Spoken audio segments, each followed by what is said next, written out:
Hello,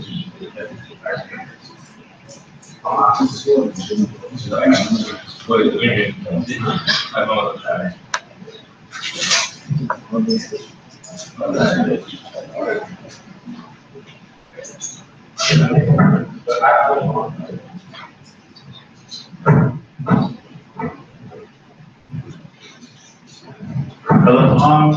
Can you hear us? Yes. Wonderful. We can hear you too. Great. Are we ready? Okay. I'm really sure students from Beijing can hear me. Yes. Okay. If you can lower the camera a little bit, I can see a student in front. Otherwise, we see only an empty row in the back. Okay. Good. Okay. Now, students from NTU, can you hear me? Okay. Very good. Very good. We can zoom the camera out a little bit more and see everybody. So far, I can only see the people in one back row. No, I don't mean USC, I mean NTU.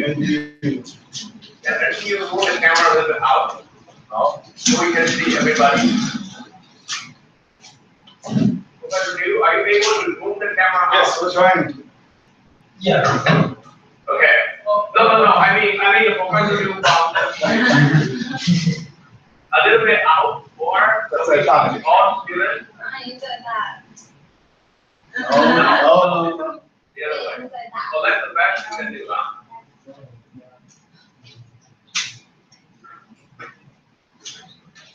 A little bit more. That's it. Professor Liu. Hello? Liu? We cannot hear you. Steven? Professor Liu? Cannot hear you. Can you hear me?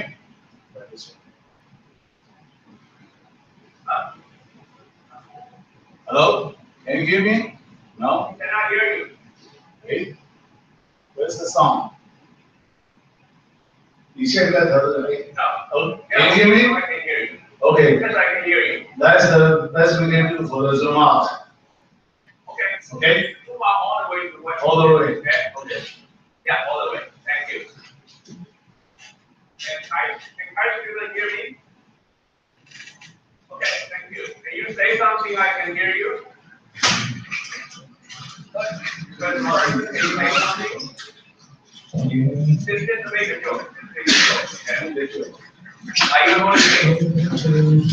Okay, very good. Okay, I can hear you. Okay, so we will begin the class tonight. And the first thing is, I want to remind students from taking. Can we zoom in the camera? Yes. Okay. I want to make sure that we move into the camera so whenever I point it to the screen, and the student in the remote classroom can actually follow me. If you're not able to follow where I'm pointing to, then you let me know.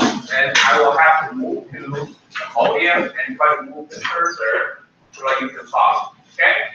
The important thing is to make sure, because I have the slide animation, as I move to different stage of animation, I'd like to point in my finger or my pointer to the point I'm explaining to you, and I want to make sure everybody can follow. So particularly for the remote classroom students, if you're not able to follow this way, where we focus on the camera, I will then move to the podium to move the cursor. Which way do you prefer?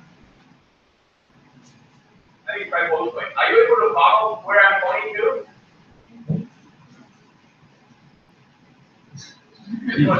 That was a question, by the way. Hello? We can see your hand pointing to the middle of the screen. Okay, will this be better if I simply come over here to move the cursor? Would that be better? Are you able to follow the cursor? Where's the cursor? Yes. And then you cannot see the cursor there, right? It shows here, but it does not show here. This is reasonable. Okay, but it's not on the screen. So, like that, then it's on the screen here. So this will not work at all. Okay. Okay. So the best we can do is to to go slow on this, and I will point it to the place where I explain the concept to you, and you will have to follow what's displayed on your WebEx state, and hopefully we can go through this. If you lost track of what I'm saying, please raise your hand or make a noise, and I will then be able to repeat that, okay?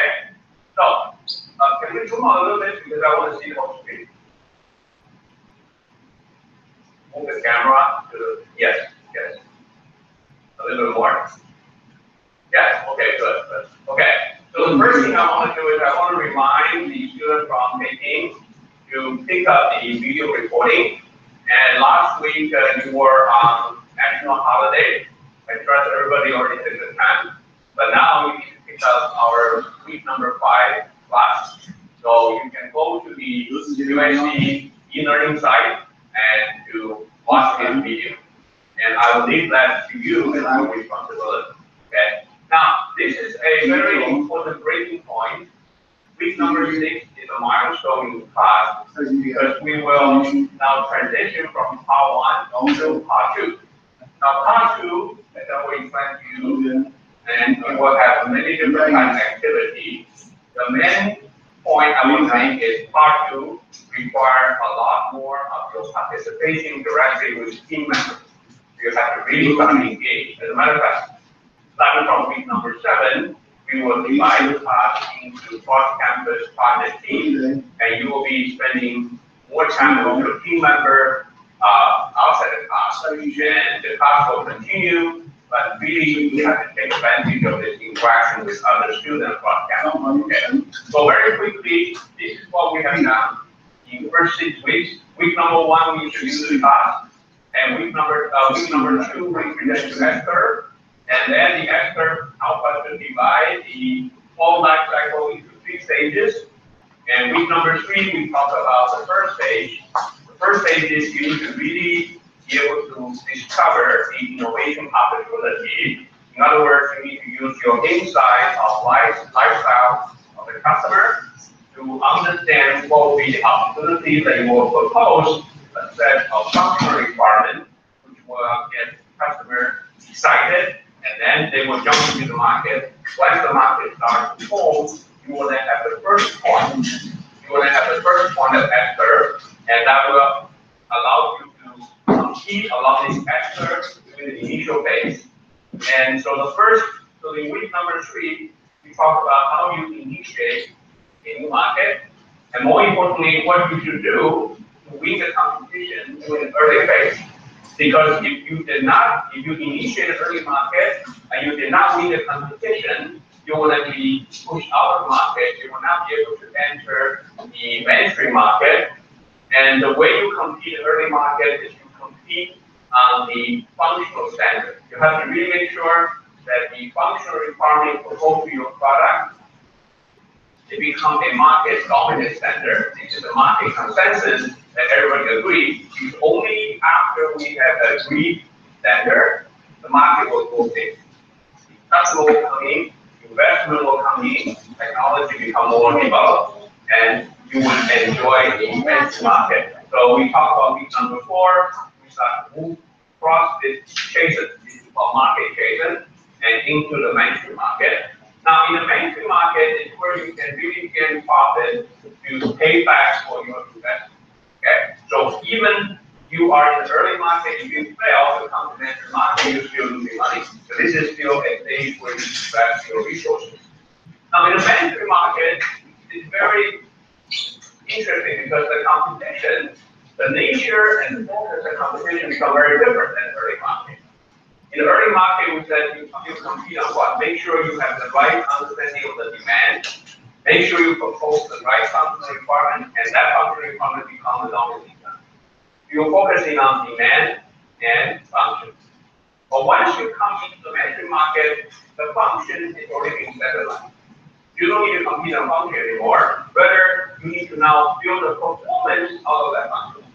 So whatever your product can do, now you have to compete on performance.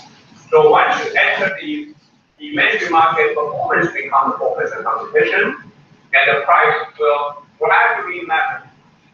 And as you go through the competition in the mainstream market, you will see At the beginning, performance matters much more than price. At the end, price matters much more than performance. So this is really where we call the price-performance ratio. This is where you will do a lot of negotiations, a lot of balance between how much performance you offer, how much price you can get. Here, you will have 100% performance. Here, you will have 100% price. So you can tell in the middle part here, we have a turning point. This is the point that we spend week number 5 being explained. So this point is the point where the market starts to flip from focusing more on performance to become focusing more on price.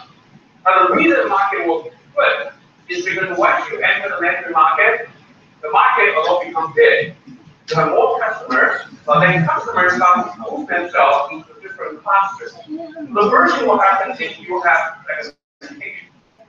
Segmentation will make the competitor into one segment. So you will start to compete in the bigger market, but more focusing on narrow areas, particular segments.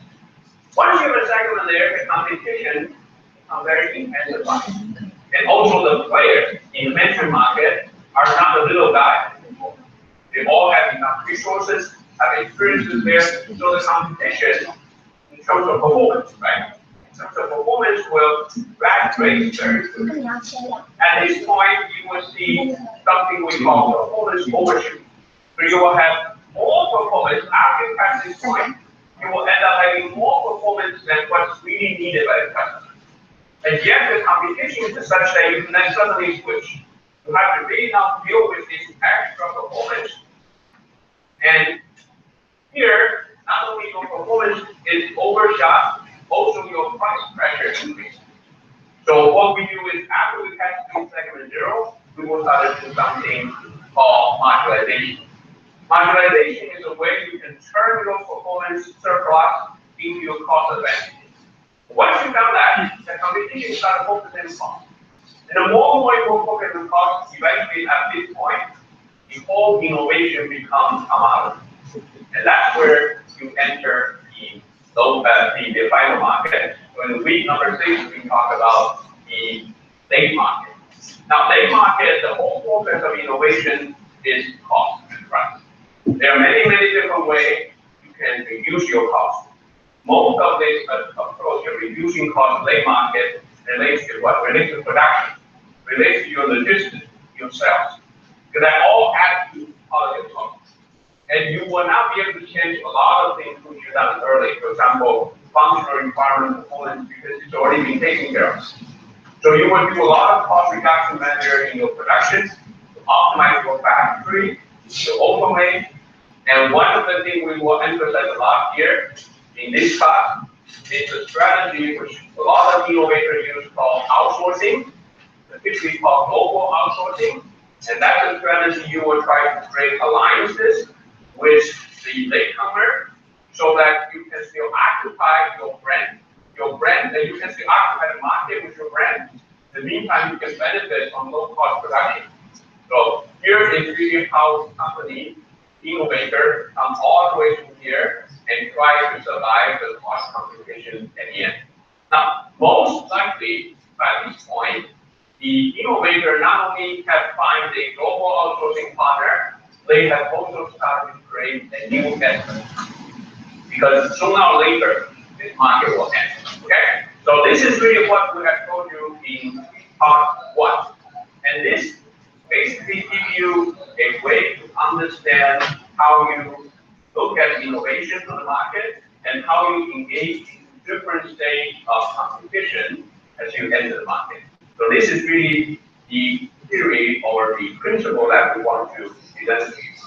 The second part, and by the way, all the lectures are posted in this, and you should be able to find a copy to review this. The second part, more practice. Yes, Lou. Yes. Hi. So, could you put the PPT slides up on the WebEx system? So what we have is your video, but it's quite small because there's so many screens. Could you put the I thought we did. on the WebEx system? We didn't do it? I thought we did. We do it? I apologize. I thought we did all the way from the beginning. Wait, give me 1 second, okay? I thought you were can share that. Give me 1 second, okay?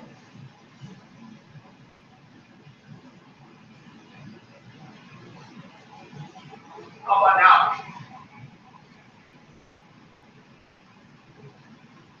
Yay. You got it? Thank you.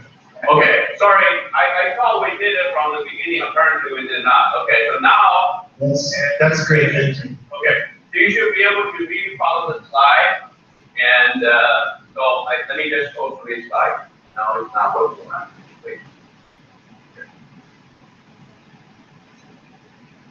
Okay, so I just went through this slide. So I want to now move to part 2. Part 2 focus more on the practice. So that requires you to take the theory, the principles which you learned in part 1, and to engage in different kind of exercise. So starting from next week, we have a project innovation, and we started to organize you into different groups. Now, I want to explain to you that because of logistic difficulty, we have to do the project introduction in 2 different weeks. In other words, for Section B students, actually, the project starting week is week number 8, because the German faculty team was not able to do it in the same week. So they will do the project introduction to Section A next week. And in that introduction, they will divide the class into teams. So by that time, you already know who are your team members. And they will request the students from Section A to first reach out to you in Section B to give you some update on the class assignment for the team project. And then a week later, on week number 8, and you will see the presentation by German team regarding the team project. Okay? So this is because of the logistic difficulty, we have to do this in 2 separate weeks. Now, it is important that I emphasize that both Team A and Team B, Section A and Section B are in the same class. So when we work on a team project, you'll be mixed together with students from Germany, from Israel, from Greece, I don't even remember, from different universities. So you're going to really have an international team. That is really the unique resources we want you to take advantage of, okay? But I just want to point out that because of the logistic arrangement, we have to break this into 2 stages.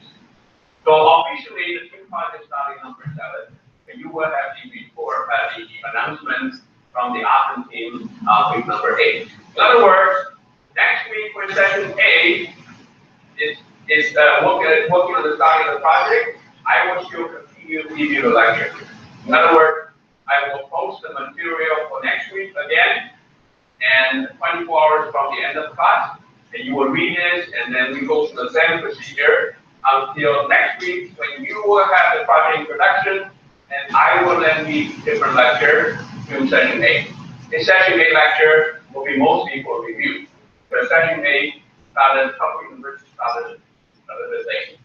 Now, this review lecture will be recorded, so if you are interested in this, you can certainly look at this recording as a way to review for yourself, okay? After that, we're going to have a special lecture. Okay, so this is my special review lecture. After that, we're going to have a 2 cross-cultural exercise. Again, in Section B, we will rely on Professor Morrison from KAIST to lead these 2 sessions. And I believe Professor Morrison will give us the detail of anything you need to prepare before this week, and you will receive the detail from us. And then we have a special lecture from Greece. This is a lecture that will be given live to Section A. So Section B, faculty Greece also agreed to give a live lecture. We will dial in our WebEx, so we will broadcast to all the classroom there. And it will be like a 4 o'clock in the morning in Greece. So he will have to wake up earlier to give this lecture to everybody. And then we have the overseas visit. As we said, we have 2, one in Los Angeles, one in Greece. Okay? So this really covers the part here. You can tell we are not going through like the part 1. We have a very structured cycle every week. And we will start to engage more faculty from different conferences. And we will have to ask you to participate more activity both in team projects as well as in cross-cultural exercise. Okay? So I want you to, and I have already sent out this revised detailed instruction plan to all the faculty. I think yesterday I sent it out, so you should be able to get a copy from that. And if you don't have a copy, make sure you ask your PA to get a copy of this, so we can start to follow this from the 7 on. Okay? Okay. What I want to do is, before we move on today's focus, this number 6, week number 6, we're focusing on modularization as well as outsourcing and commoditization. I want to finish the example which I started last week and about segment 0, but we didn't really finish the example, so I want to give you a graph to show how this segment 0 principle actually occurred in the automotive industry.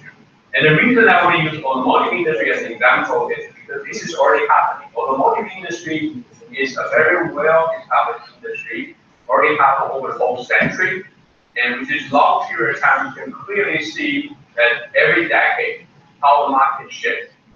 Now, recall that what is segment 0? Segment 0 means that if you are the market leader, you enter the market, if the market has a segment, in other words, low segment, middle segment, high segment, if the market is segment, and you tend to keep focusing on the higher segment. Why? Because that gives you more profit margin, right? Because higher segments, you will have a higher return if you sell this product. But if you have someone who follow you, you have a competition who follow you into the market, as you move to the higher segment, you basically expose your back to the follower. And they will then take over the market and you back. And by the time they do that, they will keep pushing you all the way, push you out from low end, middle end, to high end. In other words, the segment 0 principle tells us that even you are the first to enter the market, you are not, it's not a good idea to keep moving to the higher end market. You have to somehow spend your resources to defend your low end market. The dilemma for the market, for the innovation leader, is as you go into this process, as you're the first to enter the market, and now you have to come back to defend the low end market, your cost structure opens higher than the newcomer. And the newcomer can follow a lot of things you did for them, right? The supply chain, the technology know-how. So you know you want to cover your back. You know you want to cover the back. You also know that by doing that, you lose money because you have to lower the cost beyond your own cost structure, right? So how do you overcome this dilemma? And this is something we call the segment 0 dilemma. That is how you defend your low end without losing cost. Okay? And that is really the reason leading to our discussion on outsourcing. Because outsourcing seems to be a common strategy for the market leader to do so. That is, they can still present themselves on the market with their branding. However, instead of making these things themselves, they subcontract to overseas producer who has a much lower cost structure, and overall, they can remain the presence of the market while maintaining low cost structure. And that is the reason that we will talk about outsourcing next.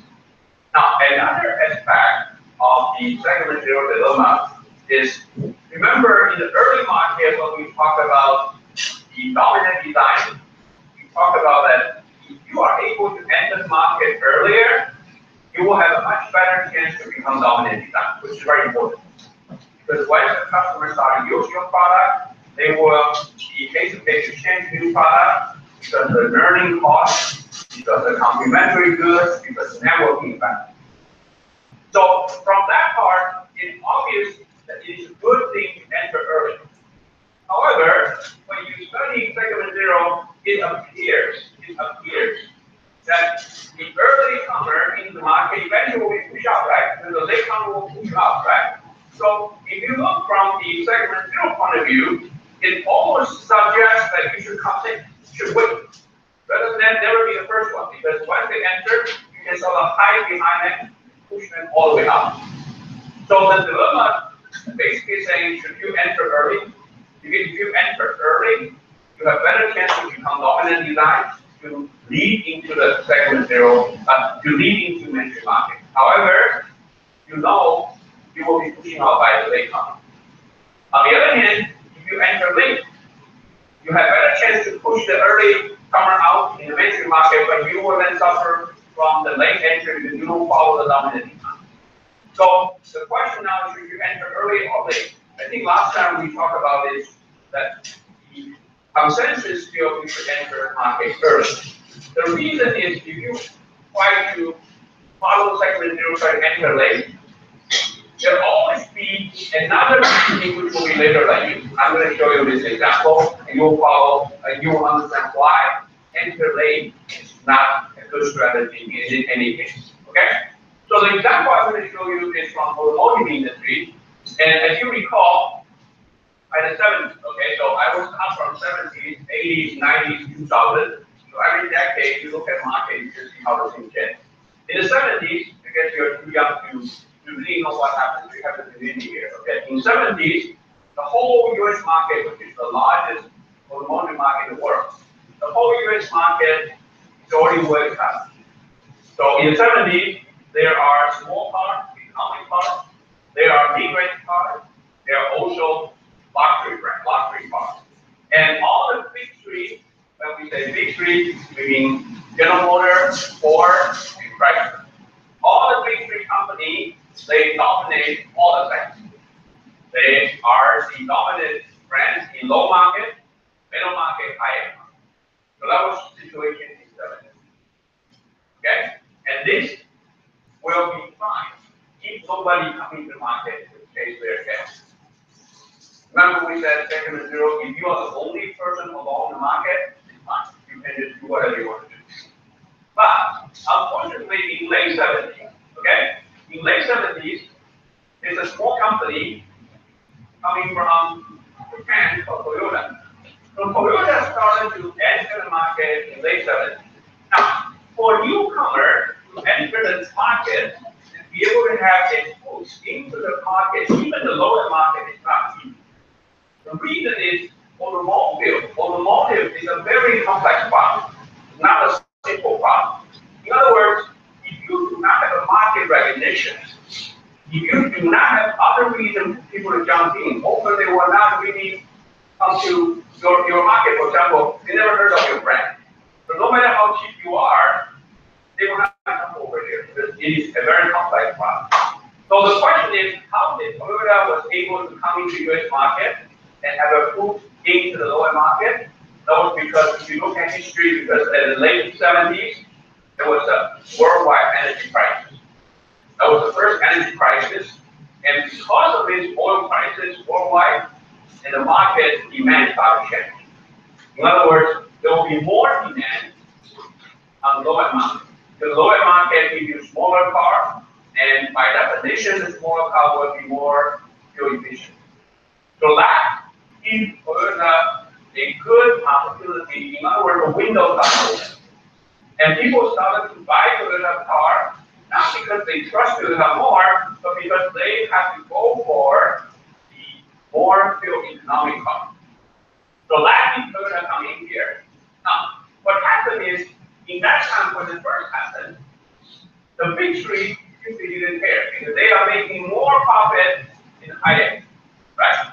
So they simply retreat to the middle end and then retreat to the high end. And these will show very well on their earnings sheet, right? Because they're more profit here. The lower market doesn't really have much profit from their cost structure point of view. So they are not worried. They were very happy to just keep the lower market Toyota. So this is really what happened in 70s. Now, if you move forward 10 years, you'll see in the 80s, Toyota started changing. Because Toyota started to not only penetrate to the low end, but continue into the middle end, right? So Toyota started to come over the low end. They already have a foot in the low end, and in 10 years, they penetrate the middle end. So if you recall, in 80s, the most popular car in the American market, not General Motors or the Chrysler, is Toyota Camry.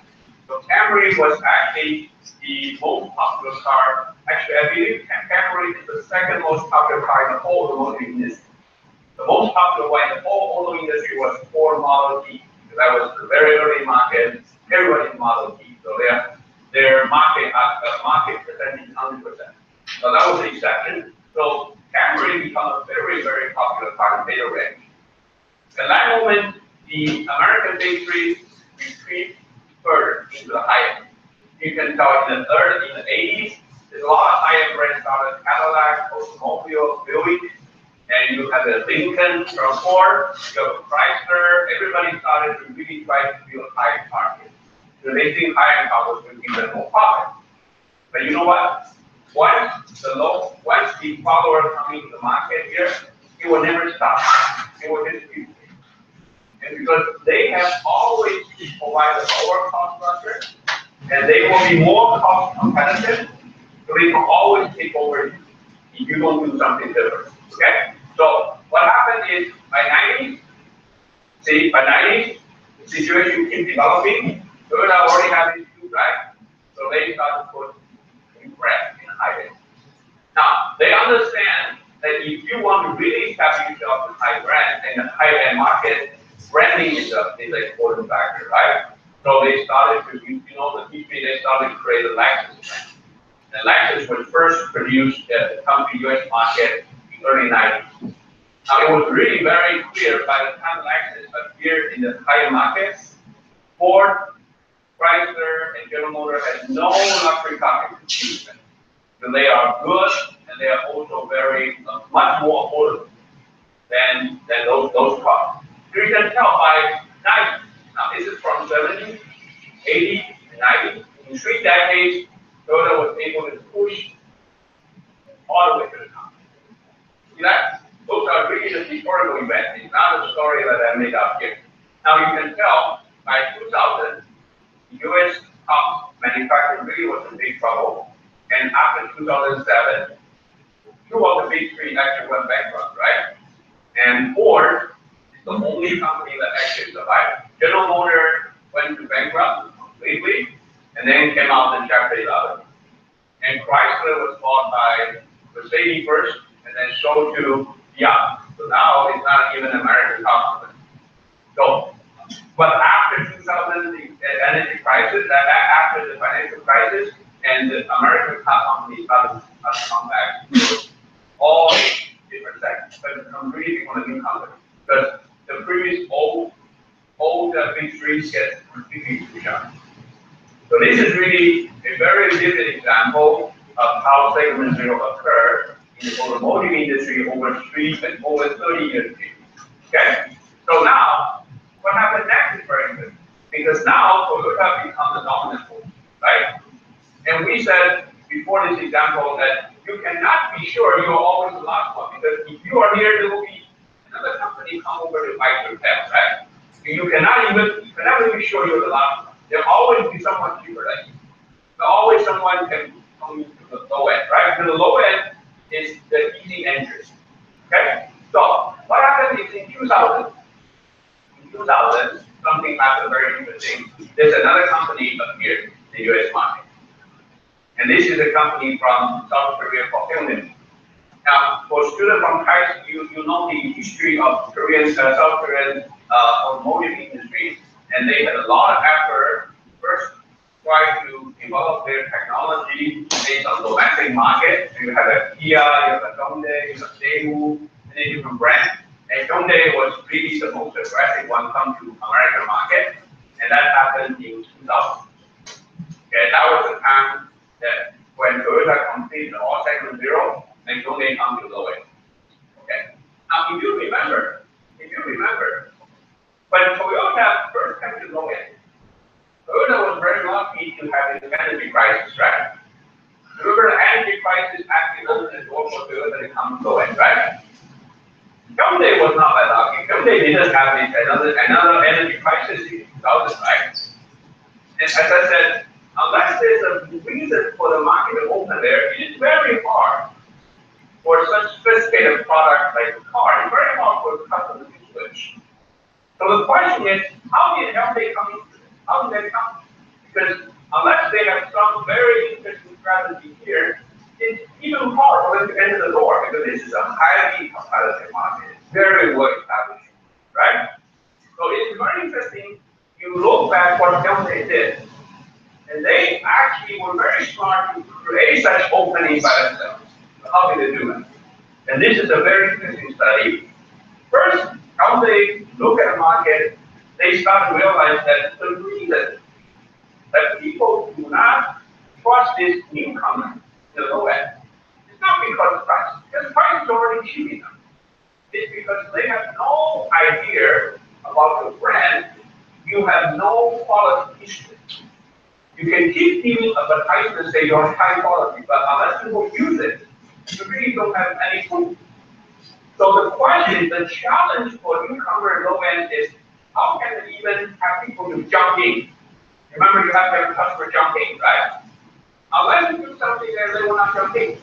So Amazon started to realize that the key for customer jumping in the low end there is to somehow convince them that it's not the worst. The quality is good. So again, I'm going to drive it how you know.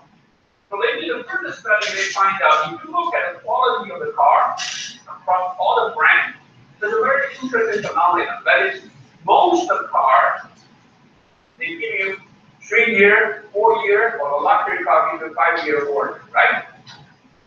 And then they find out the quality level of the car match exactly to the number of years warranty that you have. For example, if you have a warranty of 4 years, if you buy a Ford car, they give you 4 years warranty. What happens to the car is, if your car has any quality problem within 4 years, where do you go to? You go back to the dealer, right? The dealer will fix your car. As the dealer fixes your car, they will send a report back to the manufacturer. So automotive is a very mature technology. As long as you know where the problem is, it's not hard to fix it. The problem is you don't know where it's from, right? So as a result, in the first 4 years on the warranty, the car quality are pretty good. They're all very good. What happens is after your warranty expires, say you miss the 5th year, your car breaks down. You will not go back to the dealer, right? Because it's more expensive. So what you do is you go back, you go to your neighborhood garage. Have the people there to fix your car. While your car is fixed, the manufacturer and dealer has no idea what's the problem. As a result, you will see the quality start to drop very sharply after the warranty expires. So once companies made a study and understand this point, they also did one more study which is very interesting. They find out in the American market, the average number of years that people will own a car is about 7 years. And that's what they find out. So people buy a car, they will use the car for 7 years, and they switch the car. So based on these two, number one is the quality related warranty. That's number one finding. Number two is the average ownership is about 7 years. So Hyundai made a very major decision when they entered the US market. So starting from 2000, that they give 10 years warranty to all of the vehicles. Now think about you as a buyer. And you know the average you own a car for 7 years, right? Then you go to buy a car, we offer you 10 years warranty, you will then have less concern about quality, right? Because if anything happens, you just go back to the dealer, right? So that decision, although at the beginning, it really surprised a lot of competition. Because nobody do that. I mean, you're offering the warranty more than double of your competition. And talking of course that's extra cost. But it turns out the cost is not double, it's not really all the car will break down, right?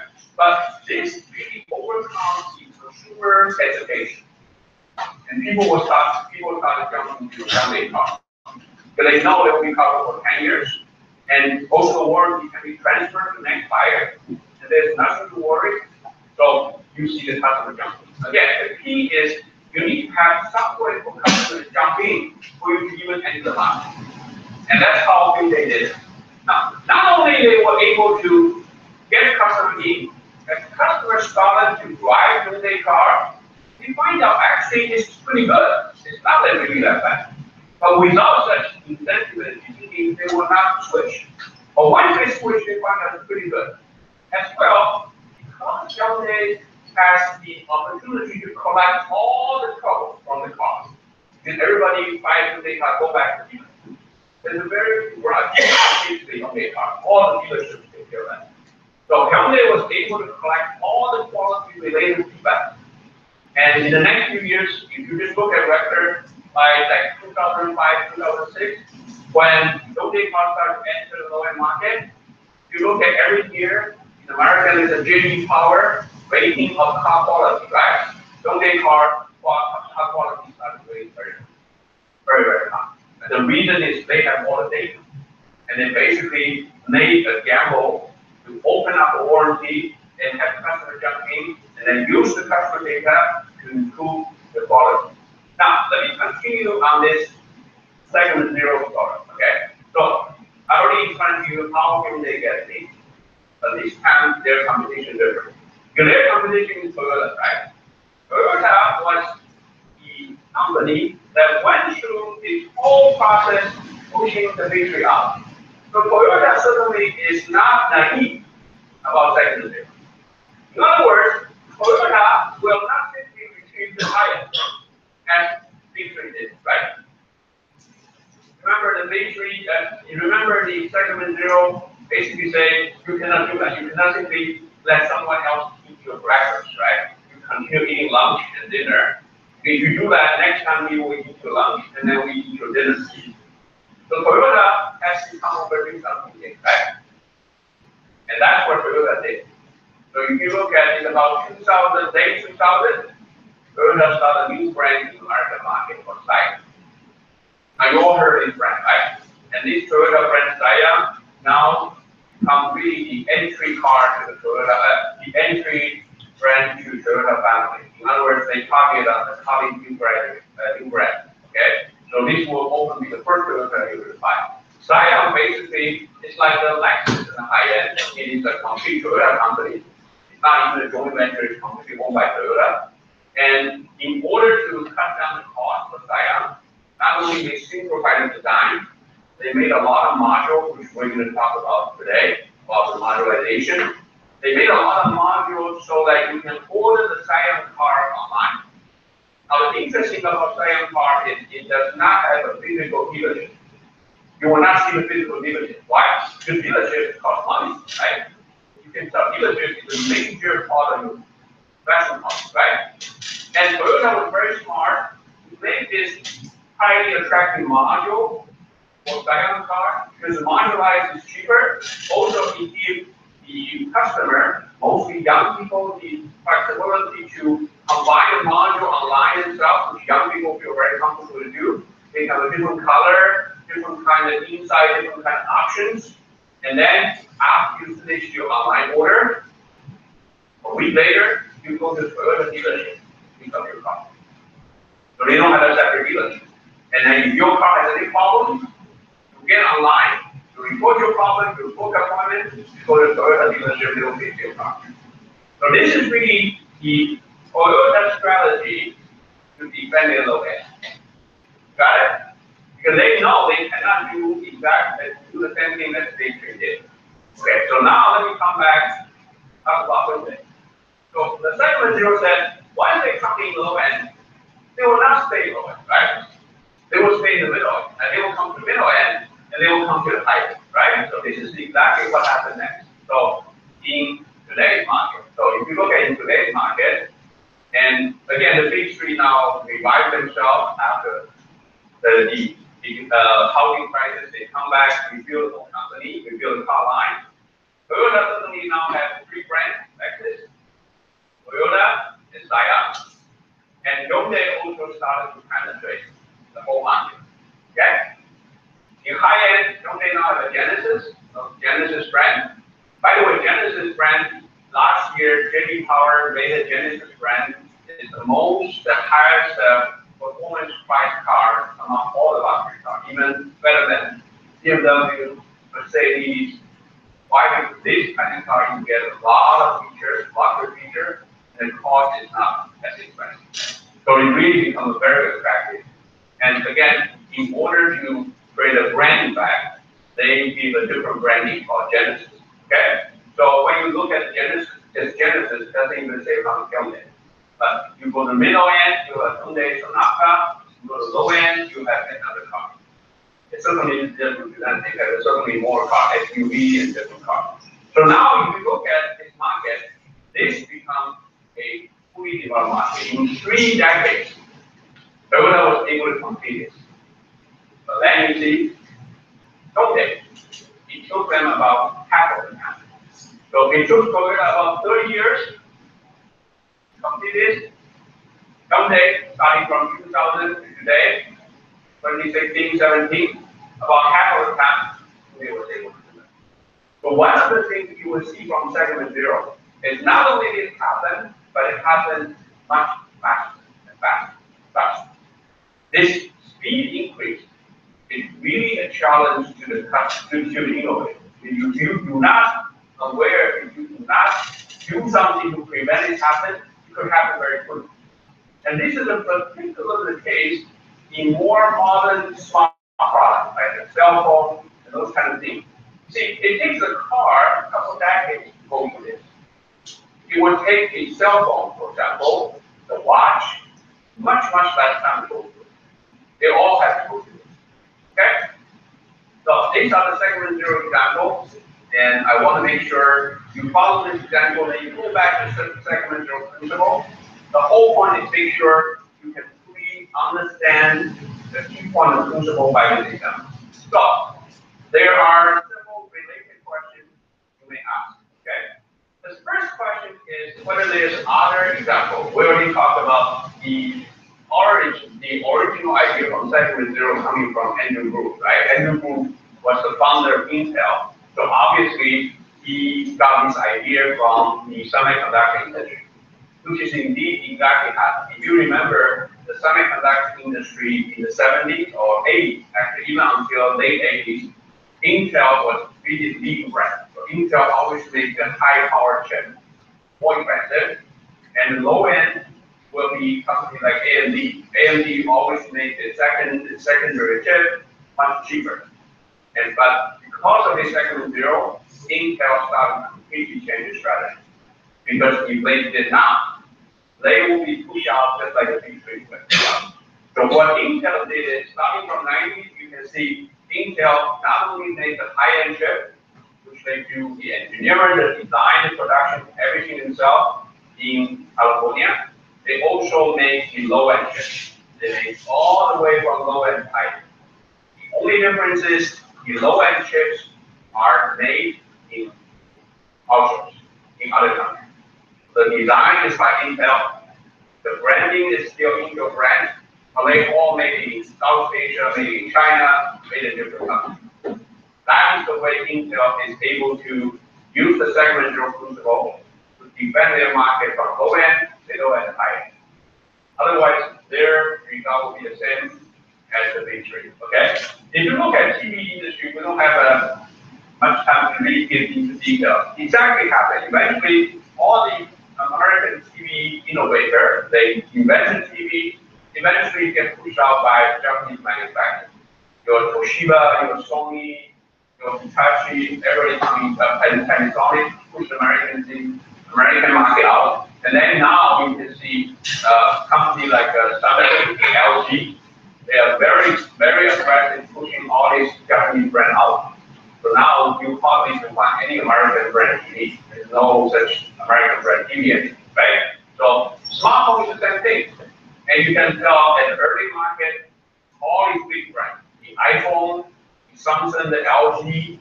But now, in recent years, you will see the brand like Huawei, Xiaomi, all these brands started coming because as the market started to move, and you will see this later entry coming to the low end market.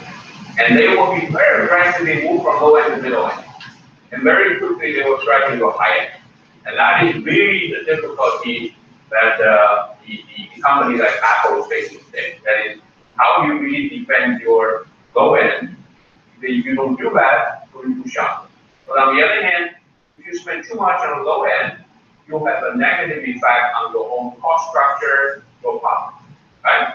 For example, if you look at iPhone history, and just 2 generations before Apple started to introduce the iPhone SE, right, becomes smaller. And that turns out to be a disaster. Not many of them sold, right? because it's just pretty hard to defend your low end. And this kind of competition from low end only happens in smartphone market in the past 5 years. And it's going to happen more. Okay?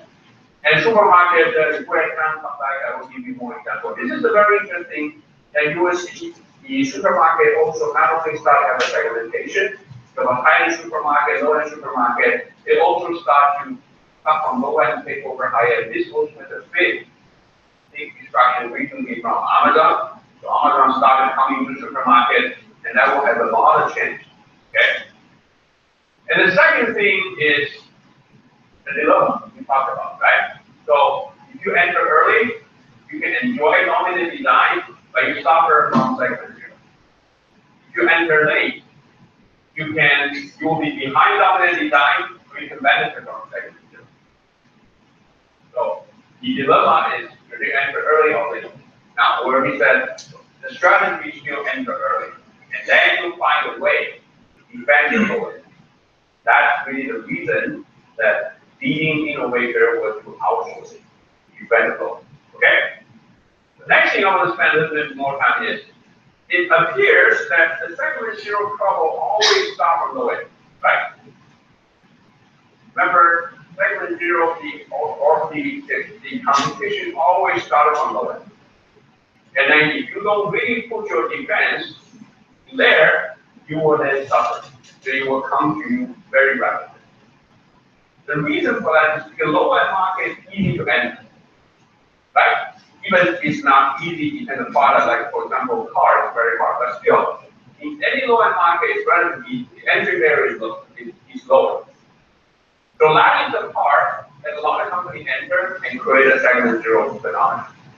So the question is, suppose you're high-end, like for example, companies like Mercedes and BMW, suppose you're high-end. You do worry about segment zero? Because segment zero things doesn't happen from high-end, right? So if you were BMW and you can occupy the high-end, make more profit, then people expect you to be the high-end product, right? Seems like you will be immune from segment zero. Well, the answer is very interesting. That is, unless, okay, listen carefully, unless you wanted to remain as a niche player. If you wanted to be a niche player, like for example, if you're Ferrari, if you're Bentley, if you're Lamborghini, if you are those companies, by definition, they are niche players. They are high-end niche players. You don't have to worry about segment zero. Because people come to you with a very, very different reason. So even you are high-end players, like Mercedes and like BMW, for example, as long as you want to be a mass producer, which they are, right? So Lamborghini is not mass produced, but BMW is. Mercedes is. So as long as you want to be a mass producer, you must deal with segment zero. Regardless whether your brand is high-end or low-end. You understand the point? So the point is not about whether you're high-end or low-end. The point is, if you are a mass producer, in other words, you have to occupy yourself from low, middle, high, right? Unlike those niche players, the niche players don't worry. They just occupy very specific segments. They make about 100 cars a year, they will be okay. The niche player, don't worry about it. It's not your concern.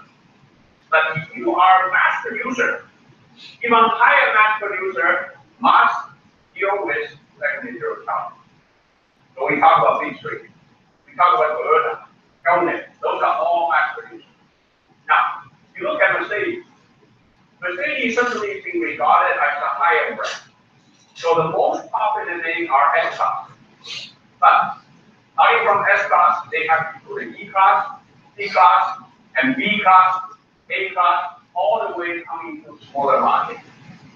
They have to somehow be aggressive in defending their market territory early on.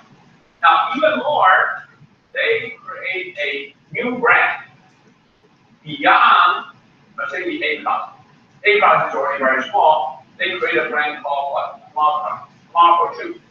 You know the Smart for Two car? Very cute, small car. And now they have a new version called Smart for Four, which is really much bigger, but the original idea is Smart Car 2. Smart Car is a joint venture between Mercedes and a company called Swatch. You know a company called Swatch? Swatch actually designed the watch, right? They are the designer company. You can tell why the Smart Car is so cute. It's really a car design company. They have this very futuristic design. It looks very cute. But all the mechanical parts are really Mercedes cars. But Mercedes, you don't want to put young A, right? What do you do to young A? You cannot say A minus, right? So A is already the beginning. So they will put a smart car to better low end. How about BMW? So BMW will make more profit higher, right? 700 series there, 800 series there. But start from there, they start to push all the way down. So now you have BMW 3, BMW 2, and now you have BMW 1. Now beyond 1, what they have, they actually purchased a company called Mini, right? So Mini is actually a BMW company. And BMW purchased Mini as a way to defend their low end market. Okay? Now Mini, again, becomes, similar to the smart car, become a very attractive category car for all the young people. They like to be very sporty, and that also allowed them to enter BMW family. So after Mini, they will graduate to BMW 3, BMW 5, BMW 7. So this is really that every company, as long as you want to be a mass producer, you have to work on segment 0. Okay? Because remember in segment 0, we talked about there are 3 big conditions. The first, the market must be big enough to have a segment. That's why it only happened in the mainstream market. It did not happen in the early market, right? So in the early market, nobody will worry about segment. That's why all the examples we talk about cars are only mainstream market.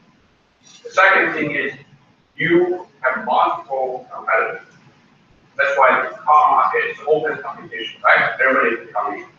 The third is the increase of performance is higher than the increase of demand. So these 2 lines, supply and demand, then you have a segment 0. So you look at everyone in the mainstream market, you are a mass producer, have to deal with. Because the low end is where the trouble starts. And often the early enter into the market, they ignore it. They just keep going to the forward, to the high end, because they're have high profit margin. You cannot do that. Okay? So that leading to the last question, that is, how about Tesla? If you look at Tesla, it seems that it completely violated segment 0 principle, right? Number 1, segment 0 principle said you stop on low end. Tesla obviously did not, right? And segment 0 basically saying you want to come to low end and right, take over middle end and then move to high end. What Tesla did is completely opposite, right?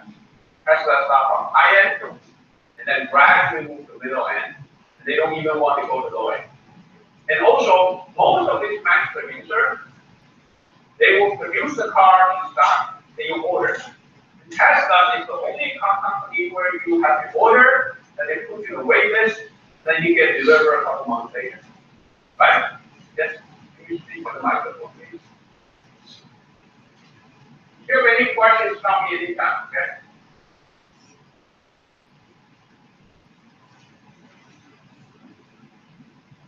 I know, or I just remember my freshman year that one of our professors was talking about how Tesla was categorized as an appliance rather than a car, and that's why they got around having to have a dealership.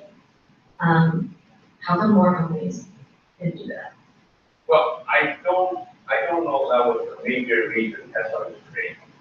Or not that it was created, but just kind of to avoid the dealership. To avoid a dealership? Yeah. Well, everybody wants to do it, but it's very hard.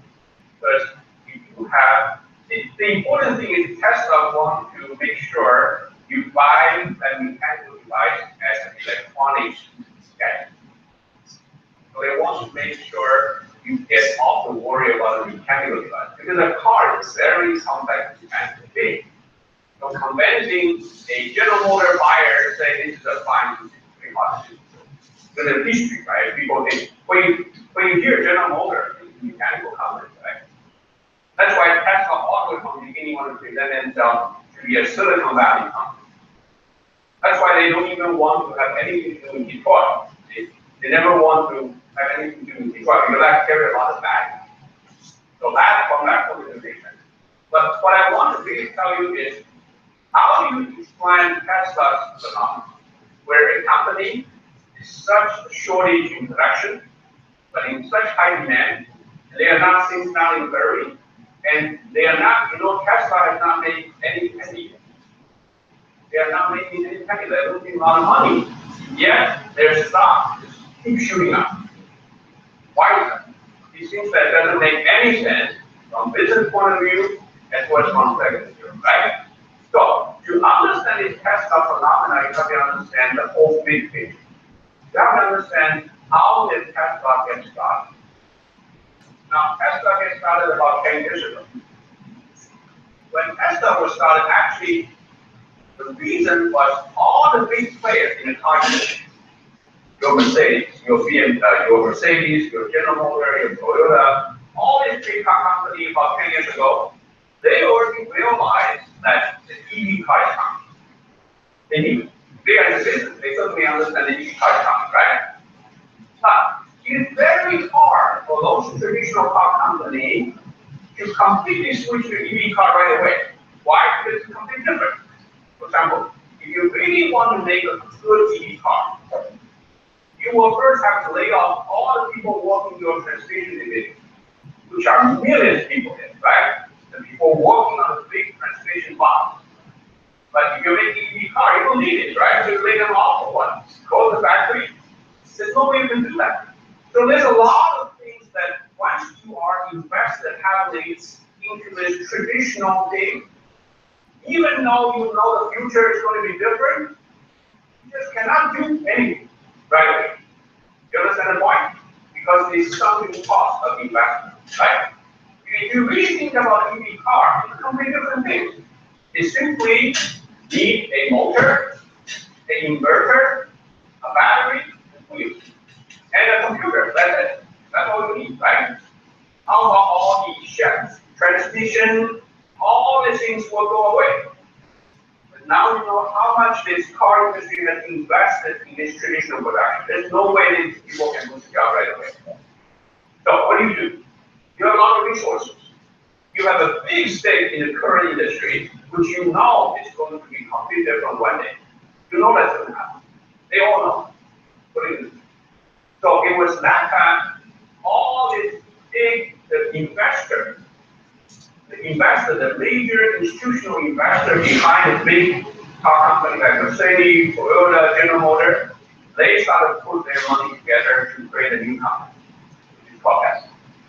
So the Tesla funding, the creation of Tesla actually started from the same kind of group of people who are in the major car industry today. And they want to create a new company which does not have the baggage of this big company in the new area. So Tesla was created as a joint experiment by all the incumbents.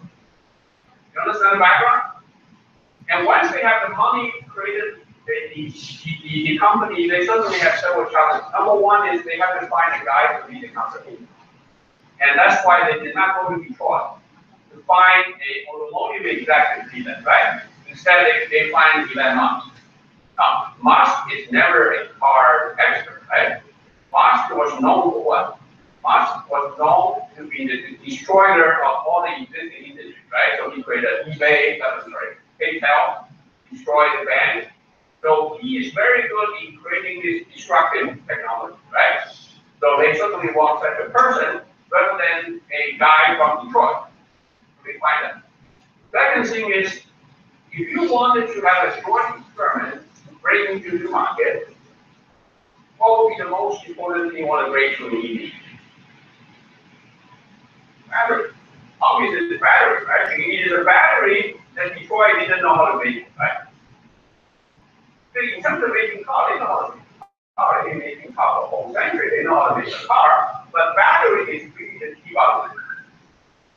Set up by a creative innovator, by the money coming from the current player, And then with the mission to break the psychological barrier, which is bad. Now, if you want to break that barrier, the best place to start is high end. Even though the high end is not a place to make money, which is not the purpose of setting up Tesla, right? Those people pay the money to join it first. Then I'm paying the money to get return right away. The idea is if they become Tesla shareholder, and Tesla starts breaking into this barrier, they will then take the Tesla know-how back to their company, and by that time they are more able to change because the market already changed, and they will have a more smoother transaction into the EV market. That's exactly what happened. So if you remember about 2 years ago, Tesla made an announcement to surprise everyone who downloaded the background. Tesla announced that from that day on, Tesla is going to give up all the intellectual property rights of their technology. Why? This is a for-profit company, which they obviously are. This is crazy to do, right? Why would you do that? Well, now you understand because they have to do that because they are shareholders. Absolutely, because it was intended for Tesla to get all this technology worked out and put back to the company. Now, you have to realize a lot of collaboration actually now is happening between Tesla and those big companies. For example, if you buy a BMW B-Series in the United States, now this is a very special case because the B-Series, Mercedes B-Series is sold in the US only as pure EV car. In Europe, you have a B-Series, which is traditional car, but in the US, it's complete EV cars. Now, if you go to look at a Mercedes B-Series, you will see very interesting. The whole mechanical part is made by Mercedes. They know how to make that. But the whole electronic part, the battery, the motor, the inverter, everything else made by Tesla. So it basically is a hybrid between Tesla and Mercedes. You have a Mercedes B car. Okay? So this is really why Tesla is doing what they do. Because their mission behind the investor very good. That's why you can see why Tesla is not making a profit, and yet their stock is so high. Why? Because those people invest not in Tesla's performance, but with the expectation of the future of EV cars. So the stock market of Tesla really is not an indication of the company market, but rather people's hope and future for EV market, which is certainly booming. Nobody can doubt that will happen, right? You understand the point? Now you also have to realize that the breaking point, I believe the breaking point from the traditional car to EV car is going to happen probably another 5 to 8 years. So we are 2017. I believe by 2023 or 25, that tipping point will occur. In other words, all the big guys will declare, okay, now we are EV. Okay, not now yet, right? Now you gradually see companies start to make announcements, say, well, by a certain year, and we're going to have a 20% EV, whatever. You can already tell they already start to do a transition. And the lead of the transition is Tesla. So, you never know, maybe 10 years, 50 years from now, you see Tesla become a portfolio brand. Okay? Because I can tell you, if the big guys start to make EV car with the good battery technology, they know how to make car. I mean, they've been making car for both centuries. That's for sure, right? And really, this is not something that you should look at from the traditional business point of view, because it was not set up to become a business entity right away. And that's why Tesla started to work on S-Class. And you can tell Tesla was having a difficult time for mass production. Why? Because they were not a manufacturer. I mean, if you really want to mass production, you go to this before you got in how to do that. And Tesla hired a lot of computer engineers. So they really want to have a different culture coming and learn from the Tesla example. So now, for example, if you look at the newest EV car coming from the General Motors line, General Motors started to see, General Motors is big mass producer, right? So they certainly have to be different from Tesla, right? So General Motors will start to do EV cars from the way. has really followed the second zero, right? So the low-end General Motor this year started to have a new car, the EV car series called Volt. Bigger the Volt, the mileage, the battery mileage that Volt can do is as good as Tesla. And yet it's a small EV car. It sells the price might be 1/3 of Tesla. Now, is Tesla threatened by this? Probably not. The ambition is different. But very quickly you're going to see the technology get gradually infused into these big guys. The big guys started to adjust their production. So really, you look at the current EV car from the current manufacturer, they are not real EV cars. They are really in transition. Because if you really put a blank sheet of paper in front of you and you start to design the EV car from scratch, the EV car design will be very, very different than the current car. Most of the current EV car or hybrid car use 90% or 80% of the same design from 100 years ago, and then simply replace the engine with motor, replace the oil tank with battery, everything else the same. Okay? Before I went to Germany for sabbatical, I drove a small EV car from Chrysler. And actually from Fiat. The Fiat 500 is very cute. I like that car, it looks very cute. But if you look at that car, it's completely the same as mechanical Fiat car. The only difference is it's an electrical power. All the design, everything's the same. That is a very bad example. Because the industry was not ready to completely redesign the car yet. Because really, if you look at pure EV car, the design is so different. And let me tell you a real example. This time when I come back and I want to get another EV car, so I went to look for different things. And this time I get a BMW i3. You know the i3 car? It is so different. Because the whole car was designed from the beginning as an EV car. The space is incredible. You hardly see anything inside. You don't need a transmission. You don't need all this things. Nothing there. It's all space. It's a wire, battery, and a motor, which is very small, and a converter in the back there. That's it. All the rest is small. So the car actually is very small, but the inside space is unbelievable. When I first said that, I couldn't believe this is a small car. Why? Because you see, so many of the mechanical things is tremendous. You really change the car. So I just want to mention this thing so you understand the transition from one market to the other, particularly for such a major industry like car industry, is very, very difficult. And Tesla is almost like a joint experiment by these big car companies. And I assure you, this big car company, they know how to make cars. They are not going to easily give up, just turn off the light and just declare the end of their company. No, they will certainly continue to make the car, but they need the help from Tesla to break into these technological barriers. Okay. Last thing I want to say is about this person, Elon Musk, right? Now, I'm sure if you're interested in this innovator, you will read the biography of Steve Jobs and Bill Gates. Actually, you should really read Elon Musk biography. Very interesting. This is a guy that just tried to destroy all the existing industries. So he worked on the financial industry. He's now working on the car industry. He's also working on what? Space, right? So he has SpaceX here. And what he wanted to do is he tried to destroy the traditional space industry's infrastructure, right? So reusable launch, and easily go there. They want to create a platform to reach space. And he's also trying to do this turnout time. I don't know what they call it. It's a very different kind of transportation. They basically put people into a tube and then try to shoot a tube. Well, that looks crazy, right? But if you go to California desert, they actually can turn on to do that. They're actually doing that. And today I heard the news that the Virgin Atlantic, the guy, Benson, what's that guy's name? Another very crazy investor from UK has joined effort. So now they can do a big scale. Hello, I think it's Richard Branson.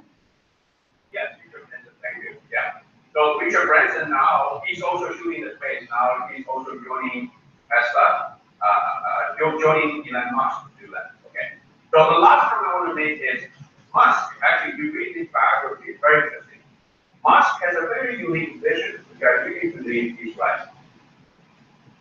One of the reasons he said that he wanted to get involved in Tesla, it's not because car, because he was never a car. Car is a very special thing, right? But he has a very unique vision about the future of energy. This is his vision. He believes that in the future, not only we're going to transition from combustion engine to motor, which he's doing now with Tesla. There's another big transition from the whole fossil fuel industry into renewable energy. Everybody believes that, right? So if you look at the general trend, nobody will question it. But Musk has a very unique insight that in order for that transition to happen, several things have to happen. First, you look at the whole energy industry, it's not about simply just a battery, it's about how you generate energy, how you transport energy, and how you store energy. You have to have all this, right? Right now, with the fossil fuel energy industry, the generation is all centralized, right? You have a power plant. Then you have this high voltage transmission power, right? The transport, right?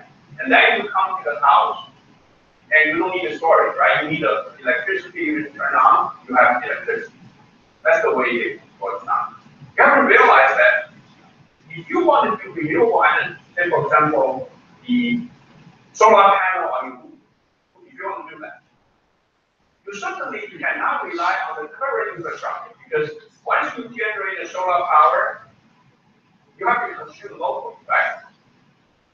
In order to have a local generation, local consumption, what is missing? Now there's a lot of people working with solar panels, right? So the photovoltaic material now is produced in a large quantity. The solar panel industry in the past several years has gone up and completely crashed. This is particularly true in China. And a lot of solar panel manufacturers went bankrupt recently. And so people already know that solar panel is needed. But there's one thing missing, which Tesla, which Elon Musk is really very interested in that. He said what is missing is the local storage. That we do not have a good way to store those locally generated renewable energy, which is true, right? If you don't have a way to store that, then the transition to renewable energy will never happen. So what he's doing, now you know about 3 years ago, Tesla, jointly with a couple of investors, created a huge mega battery factory in Nevada Desert, next to California, across California border. You see a huge new factory in the middle of that. That whole factory makes nothing but batteries. But the interesting thing is, although it's a Tesla battery plant, but they are making battery more than car. They are making battery for what? Fuel. They're making battery for, in the future you will see, when you build a building, your wall is a battery. Your roof is a battery. You understand one point? All the construction material will come out of batteries. So that you will have the roof can store energy, can generate energy, store energy. Your wall can store energy. So when you need energy, you just plug in. It's the battery. The wall is a battery. So this is a market that Elon Musk believes completely moving market. Nobody's working on it. Right? Because most of the battery factories now work on a small battery for devices, and the biggest battery we now do is simply for cars. But if you look at a massive requirement of this renewable energy, the local storage of battery is the must. And that's why, if you have a chance, I have a chance to visit that factory before they finish. It's really impressive. They are making battery of they're making battery of many different types. It's not even mine. Okay? So that is really what he is valuing his time and money in this. Because he has a vision beyond just the car. It's a transition of the whole industry. And to him, that working in Tesla gives him a very good advantage. Leverage is interesting in that area. Okay? Any question? Stephen, can I have one Yes. question? Based on what you're saying, Tesla is invested by all the major players, the traditional car industry. And so, I cannot hear you, sorry. okay, can you hear me now? Yeah, I can. But Okay, so what you're saying is Tesla is invested by the most of the major auto industry companies. So, not directly, not directly invested by General Motors or Chrysler or Mercedes, but the institutional investor of those big players are the same institutional investor that invest in Tesla. okay. So what Tesla is doing, for example, they announced the mass production of the latest model, and then they say, okay, we couldn't really meet the timing. And then now they say, we only make a pure mass production now, we cannot meet the requirement. So all this is already expected by the investor beforehand. The mass is I'm not sure it's expected by the investor, but if I were a Tesla investor, I would not be concerned about their mass production, because that was not the reason I invested money in Tesla.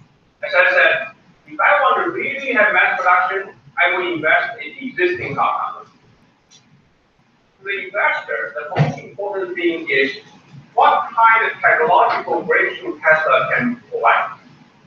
That's why it's a very interesting question you ask, because Tesla has a lot of good technology breakthroughs, but when it comes to scaling up the mass production, they don't have much help. Why? Because it was not the main interest of the investor. Many investors, they come from a big producer, they know how to produce this. They don't need a Tesla to teach them how to do mass production. They know how to do mass production. So they don't know how to make those kind of multi-cell battery, all the things. So Tesla's role is similar to, if we talk about it in Chinese, we call 马前卒. Tesla is a frontier. The setup is by the industry say, okay, you are the frontier, so we want to see what's going on. You explore the road, you pave the road for us. So whatever you are learning come to the major industry and go ahead. So, okay. Very correct. Very correct. That's my understanding. That's why, but in order to put this together, every stakeholder must manage by their own interest. So for example, as I said, one of the reasons Musk is willing to do that is because he has an interest in the battery technology. So to him, making Tesla makes a lot of sense. Not only did he get a very exciting job, he also become a player in the battery industry, which he believes will have a new global demand. But you're right. So to me, I don't know what's going to happen, but I will not be surprised 10, 15 years from now, Tesla becomes a historical name. Okay? It could happen. It depends on how the investors, because most of these major initiatives started by a few key institutional investors. They put a lot of money into it, right? And that's why Tesla today, their stock market is rising, their profit is still negative. They are losing money every minute. If you were a real investor, not in the long term, you would really be scared, right? But those institutional investors, they stay quiet. They think it's fine. As long as Tesla released the technology back to them, as long as Tesla willing to work with Mercedes, by the way, the institutional Deutsche Bank. Okay, Deutsche Bank is a major investor in Mercedes, right? And you can look at Tesla investment. Deutsche Bank put a lot of money in Tesla too. So as long as Mercedes is getting their technology, that's fine, not a problem. As for whether Tesla can solve their own mass production problem, fine. It's your problem, you're going to solve it. It's not a major investor's concern. Okay? So your example is correct. So Tesla is a joint experiment to help the transition of a very, very complex industry into a new industry. That transition is very hard. So there's no way for the existing company to suddenly wipe out everything, do the things in a new way. No way they can do it. I mean, if you have a chance to visit some of the automotive industry's big factory that make transmission, and you can tell how many people make their living doing transmission, which if you tell them now you don't need a transmission, this is not possible. It's not possible. And the BMW i3 I'm using now, I had a chance to visit their Leipzig plant in Germany when I was in Germany last year. So I started work with the Leipzig plant. It was really fascinating because BMW actually built a whole new factory in Leipzig just to make EV cars. Because if you really want to be serious about this, you have to really do it properly. Otherwise, there's too many baggage on the traditional car. If you look at traditional cars, you just look at a gearbox and tell. In a motor, you don't need a complicated gearbox, right? And also, if you look at the torque, the torque from a motor or from a combustion engine, they are different. If you use the combustion engine component to do the EV car, it is really temporary. This is not the solution. And the people in the field, they know it, but they cannot change overnight.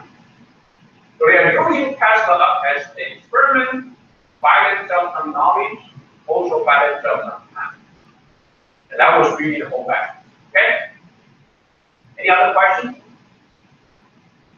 Okay, so enough about this, and we need to move forward. And I want to now quickly go through several examples of week number 6.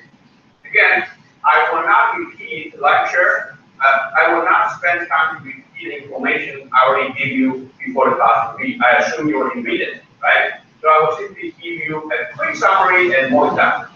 And I hope by showing this example, which you should already know these cases, by relate those cases to the principle, it will give you a better way to understand the context of the principle. Okay? So the 3 things we want to really talk about in this model in week 6 is, the first thing is modularization. As I said earlier, modularization will only happen if your product has extra performance and has a cost pressure. These are the 2 preconditions. If you do not have an extra performance, you will not do modularization. Why?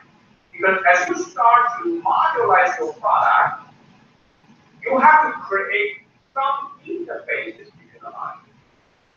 As you create interface, if you don't have a standard interface, the module will not be able to put together and work together, right? But as you create this artificial interface in between, your overall performance of the product will be low. So in general, a modularized product will be always less performance than a non-modularized product. In other words, it will only make sense to you to modularize your product when you have extra performance. You can then spend that extra performance to create standard interface between module, and you can modularize your product. In the meantime, as you create a standard module, you can then produce this module in a mass quantity. You can start to take advantage of the economy of scale. So as a result, a modularized product will always have a cost advantage over non-modularized products. Those are the 2 things you need to understand. First is a modularized product will always be less performer than non-modularized. In return, a modularized product will always have higher cost advantage over non-modularized. Therefore, the only time that makes sense for you to modularize your product is after you pass the segment 0, where you start to have extra performance. Remember, there you have performance surplus, right? And also, it's there you have a cost pressure, right? That's where you start modularizing your product. As we said, one of the reasons modularizing your product is because you want to face the cost competition. So once you start to focus your competition on cost, other people will also focus on cost. Everybody will start focusing on cost. So very quickly, you start to modularize the product, the technology becomes a commodity. Everybody starts to focus on cost. This is the nature of competition. Once someone focuses this and drive it forward, everybody starts focusing on that, and you start to into the overdrive gears. So very quickly, the whole innovation technology becomes a commodity. Commodity means what? Commodity means nothing but cost matters. It does not mean that demand is not important. Remember that four things all the way from beginning. First is demand, next is function, next is performance, then you come to the cost or price, right? When you come to the commodity, means what? Number one, demand. Demand is already clear, right? If you don't have a demand, you will not even be here. So people will not worry about demand. How about function? Well, function already passed through the dominant design, so function is standard function, right? How about performance? Well, performance is overshot, right? You already have all performance than what the customer wants. So what you do is the cost becomes the main focus of your competition. In order to face that competition, like I said, there are many things you can do. One of the popular things is called outsource. You'll find out in an ideal case, next time I can give you more detail. I don't have time to talk about outsource today, but next time I will give you detail. In ideally, a company should only outsource when the product is getting close to commodity. Why? Because at that moment, all the technology standard is already there. Also, the technology standard has become overperformed, so you have no hesitation to transfer these details to other companies haven't made it. You will not start to do outsourcing at the beginning. Because at the beginning, the standard is still of your own. The performance is still very much in need. You will not do the outsourcing. Okay? So I will give you the reason why people do outsourcing. Because the cost, because resources. I will also give you the reason that some companies say, for example, like Apple. Apple, again, a lot of times if you look at the theory we talked about here, Apple seems not properly theory. For example, Apple starting from a high-end phone, they started from outsourcing. Right? In the traditional outsourcing model, you look at that. Right? You have to realize Apple outsourcing is a very different way. If you have a chance to visit the Foxconn factory in China, where they put Apple product together, there are certain sections of the assembly line they completely block it. They simply think this is the Apple character. It's not even enter. Why? Because they want to protect their technology secrets, right?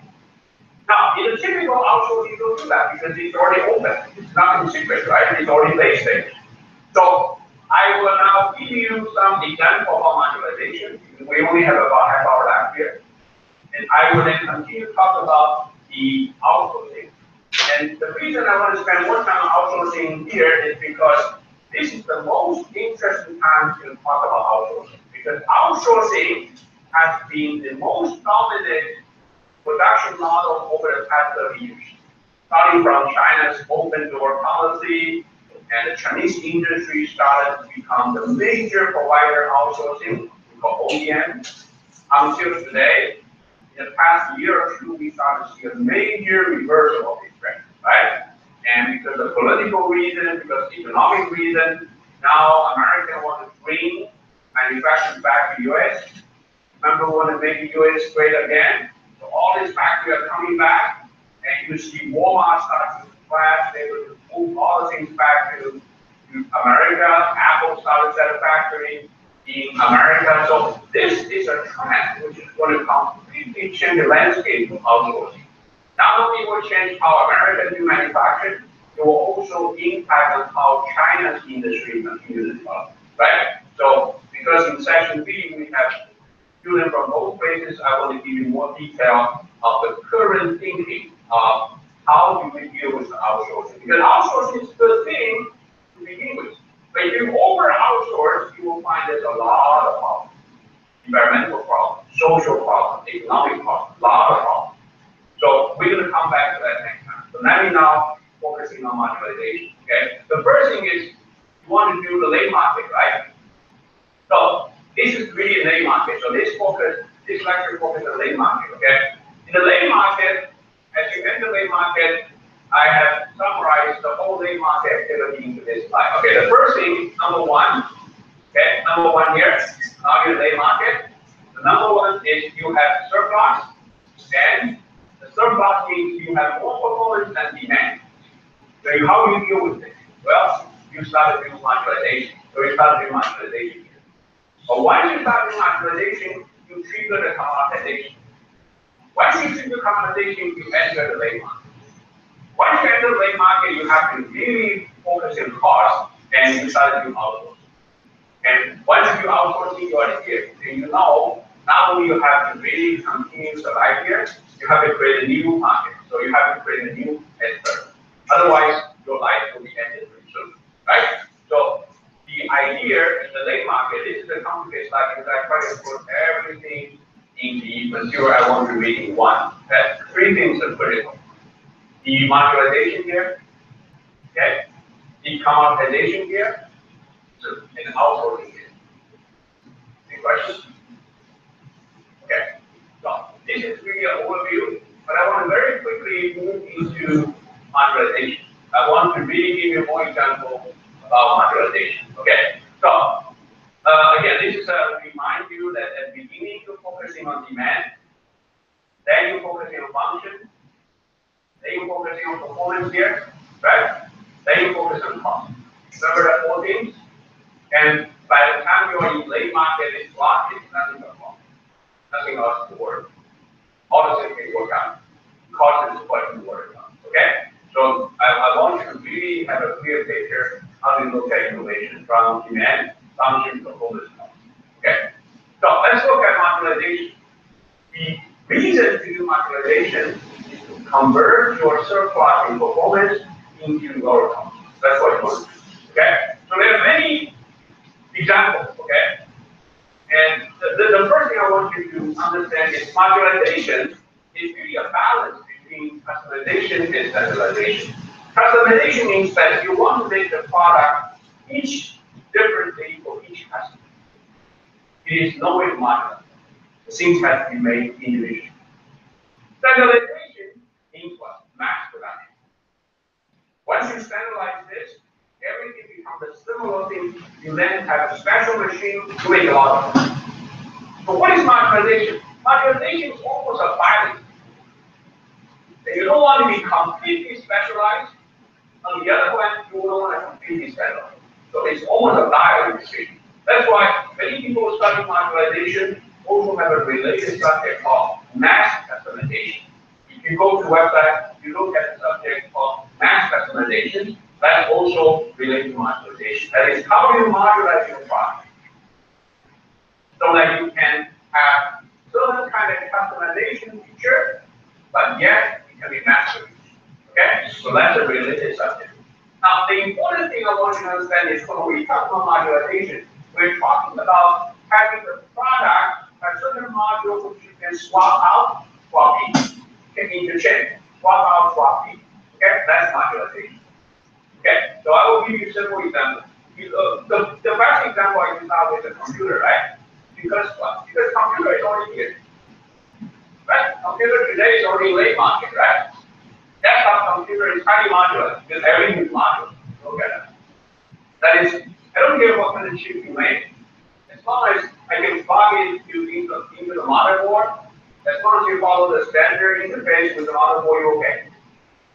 So you have many companies make different chips, they can compete in their own area as long as they follow the standard. So you can tell the computer architecture is an example of completely modular. Everything is modularized in this way. Okay? So this is because what? Because the product is already entered the late market. And that's why today computer becomes so cheap. But just a few years ago, people were surprised that we can make computer less than $100 US. Today, 300, 400 will give you a very powerful computer. I mean, just in 10 years, it dropped that because what? Because not only the performance goes high, the cost goes low. One of the main reasons for cost go low is what? Because now all the parts are made by market. So you can really take advantage of this low cost mass production. Okay? So this is the example you already know. Now let's look at smartphone. The phone is a very interesting example. Why? Because phone is here. Remember, phone now is in the mainstream market. But whether it's here or here is related. Okay, so it depends on your judgment. But no doubt phone is not here. Right? And no doubt phone is not here, right? Phone move out of it. So focus on over here. Let me give you some example that when you are approaching somewhere in the middle here, all the leading innovators start modeling because they want to try it. And I also want to show you that most of these modularizations can be easily done by the innovator who follows the open architecture. The open architecture, like in smartphone, we have two major competition. One is from Apple, iOS, right? iOS is closed system. So if you want to really be compatible with iOS, you have to follow the standard. The other camp is Android, right? Android has many manufacturers, they can produce this in different way as long as they follow the standard. And you have to realize this competition between iOS and Android is very similar to the competition in the PC industry 10 years ago. Between what? Between Apple computer and Windows system, right? And you will realize that Apple, when they make computer and when they make phone, they always follow closed architecture. They want to optimize everything into their own product. The other camp is always open system, like Windows is relatively open, like Android is relatively open. So as a result, you will see a very interesting thing in the computer market, which already happened.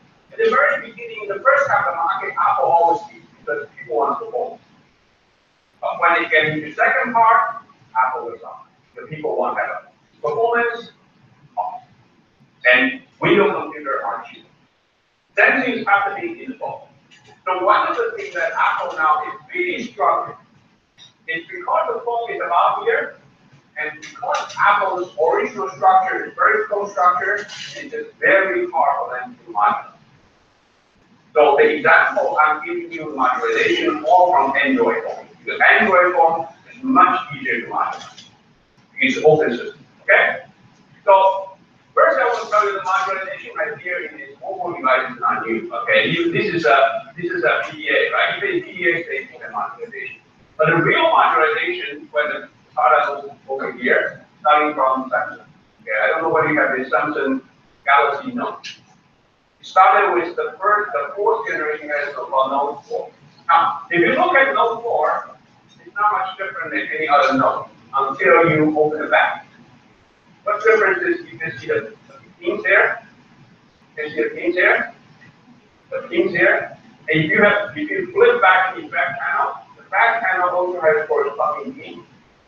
In other words, they can build certain modules, certain functional modules separately. So, with this phone, for example, you can swap your back panel to add different functions. More battery, even higher resolution camera, you have another camera layout there. And in some of the back panel, it will swap the memory. So you have one back panel when you go home, but you have another back panel when you come to the office, and all the content, all the storage will be different. Now you see how you can swap in, swap out. Now, how does that matter? This is how they're going to do that. In the future, when the modularization really occurs, you end up buying these smartphones in a very different way. Right now, what you do is you spend like $600–700 to buy the whole, right? But we all know that we don't use all the functions. We have all the functions, right? But you have to pay the whole thing. Even if you spend $700, you probably use some of them, not all. In the future, you don't do it. You spend about $200 to buy the base. Base would do the basic thing. Remember the Canon model has a basic feature? So you will do the base. Everybody will have the base. Then you spend $99, I can give you an example, $99 buy a piece of back. You can buy 3 pieces. Those 3 pieces are the real functions you need. You understand why? And not only that, you can start to have a club among friends to share the pieces.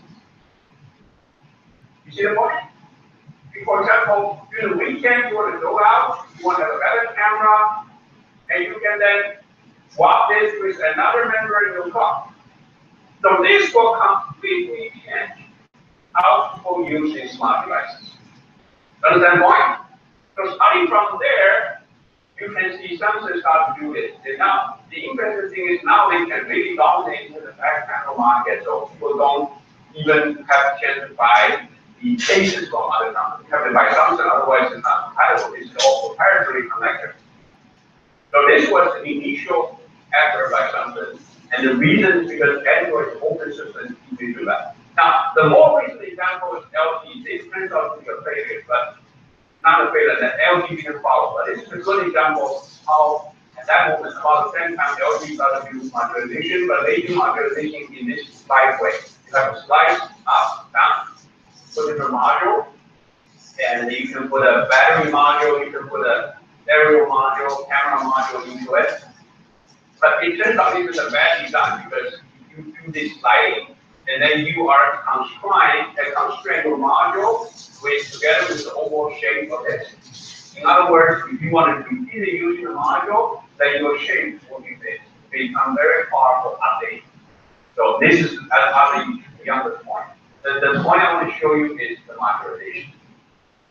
Okay, so I want to show you the real modularization effort. This is something called Google Module Phone. This is something you can get more detail. This is a really fantastic project. It started about 6-7 years ago by DARPA, the American Defense Industry Agency, and DARPA started from the module phone. The idea is very simple. Make the phone like a Lego. Functional Lego. This is exactly what it is. Exactly. This architecture, and they create a standard, so you end up buying all the time. So in the future, you want a phone have more batteries, you buy more battery modules. Okay. You want a phone have more bigger screen, you buy more pieces of screen, put it together. You want a phone has a higher camera, it's called powerful camera. So that's what you do. You understand the point? So this is really what the next major thing of smartphone. I bet the smartphone modularization will occur in next 2-3 years. By that time, you will see the price of the smartphone will suddenly drop as fast as a personal computer. So that's really the breaking point. Then things start to drop. And you will see people will start to buy this kind of module for the smartphone by itself. Just like the way we use personal computers today, right? But today, you get a basic knowledge, you can basically buy a motherboard and put things together yourself, right? Nobody can do that with smartphone, because smartphone is still at the early market, in the middle of the mainstream market, but the leading company already started doing it. Now, one of the reasons, as Google started doing it, is because Google has always wanted to make profit out of the App Store, right? So Google has a big App Store, right? But the interesting thing is Google can never make any money on the App Store. Unlike Apple, Apple makes a lot of money from Apple Store, right? Because it's interesting, all the users from Apple, they are the people willing to pay 99 cents, $1 to buy Apple. But all the Android users, they are more tech savvy, they don't want to pay any money. So Google don't get any money from by its App Store. As a matter of fact, if you look at the number of applications in the Google App Store, is much more than Apple App Store. But the profit is not. It will make a lot of money. So the idea is, if I make Android app on hardware, if I make these pieces, I should be able to make some money. This project originated by Google a year ago, because it was originally funded by DARPA, and because of public funding, they will have to have a certain different kind of legal constraint. They have to send the intellectual property right out. So all the things that Google started the project, and now they are investors putting together money to create a new company that will make this commercial. That will come out soon. Okay? So one more, the real phone that you can buy. So you cannot buy this yet. Okay? But the phone you can buy right now is actually, this is interesting. So Motorola is a very interesting thing, very interesting history in the smartphone, right? It was a big player, then it went bad.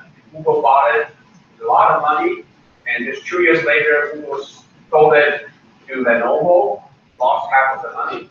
So now Motorola is owned by Lenovo. Okay? So now they have this Motorola module phone, which is very interesting. You should go to look at this phone. You can go to look at it in the store. I don't know about in other countries. The the US, if you go to Best Buy, you will see this phone, okay? It's a very big phone because this is only a base. And the important thing is the base has a connector. This is the standard interface that we're talking about.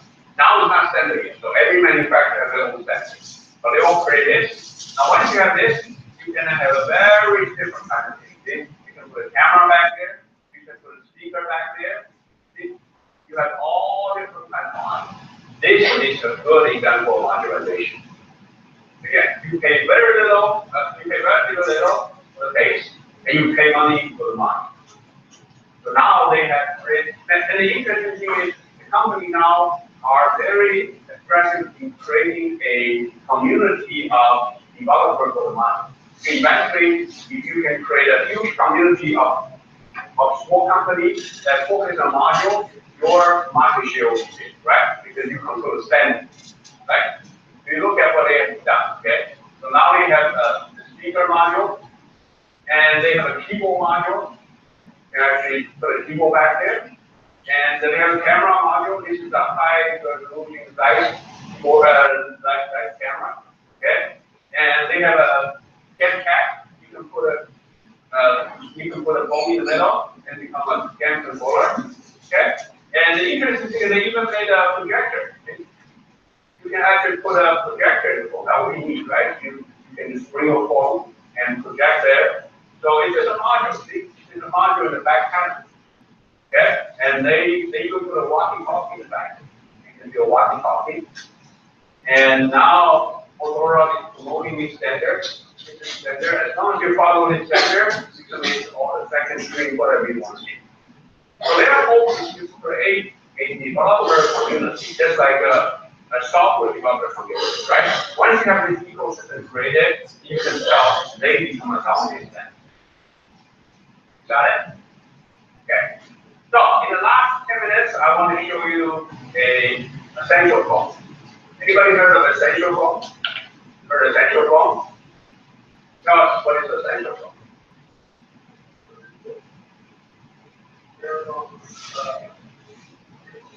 Oh no, it's not cheap. Actually, I just received this from Apple. I will show you. This is an essential phone, okay?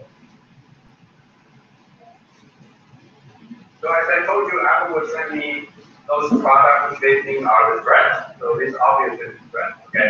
It's not cheap. This is about $700. And this module, the module phone, this module is about 200. So this is a quite expensive phone. Now, the history behind essential phone is very interesting. I don't know whether you have this in the China market or Korean market or Taiwan market, but it is available on the US market. You can actually go to the website to buy this, okay?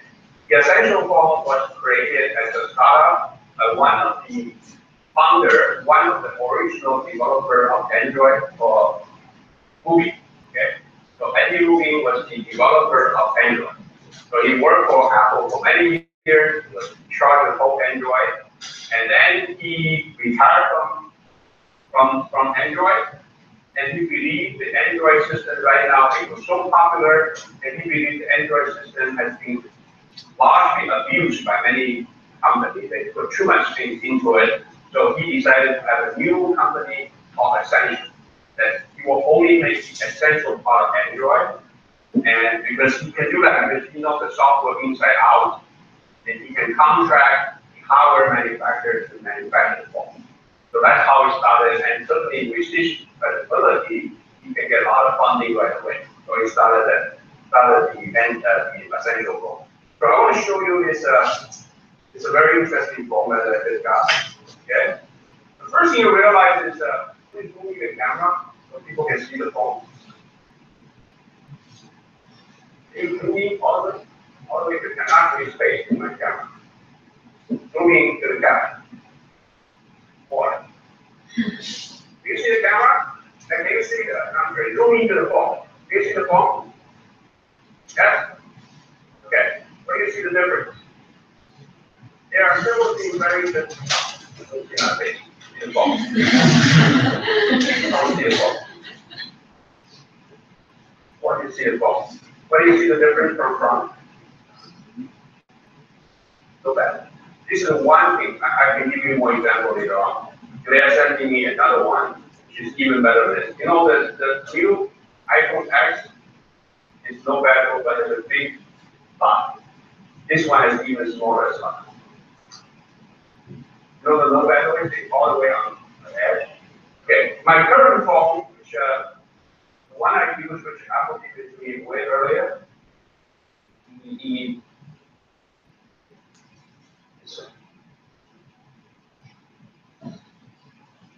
I forgot to bring my phone. Anyway, the iPhone, the Galaxy S8 also is no battle, but it's no battle on both ends. This one is interesting because it doesn't have a battle on the top. The bottom has a little bit.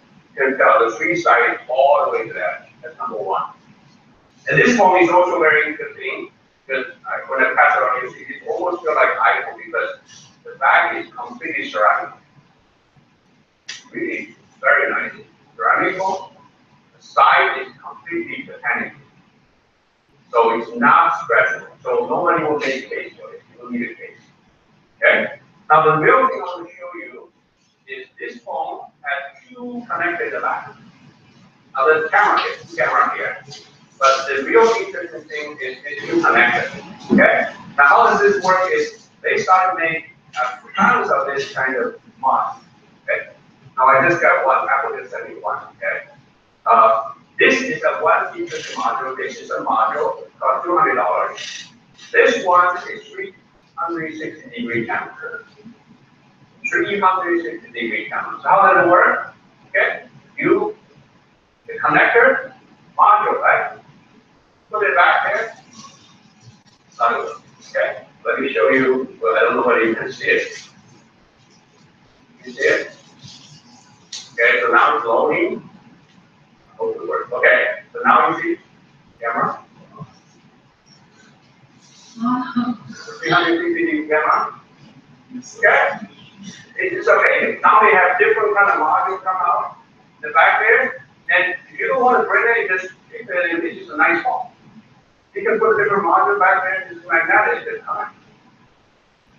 Okay, so this is really the trend. So we don't have time now. I want to further give you more examples because Apple is sending me another battery phone. The battery is the same thing. And Apple has this big pocket, so they really worry about this no battery. The other one is smart. This module really is the future at times. Apple couldn't do that. It's very hard. Okay? So this is something I can pass it around here. Well, I cannot pass it around to different classrooms, but at least I know you can hear it. Okay? You can tell it's a premium product. Very, very good one. Okay.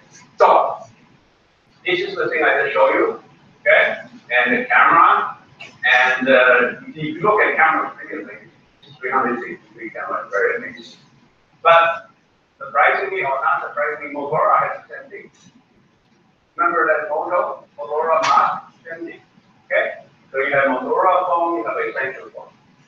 This is the trend. It's going to really happen because then you create another big industry that makes this money. That will really greatly drive down the cost and eventually will make the phone as cheap as a computer. And that's really a good example to show how a very expensive, very innovative technology gradually moves through this life cycle.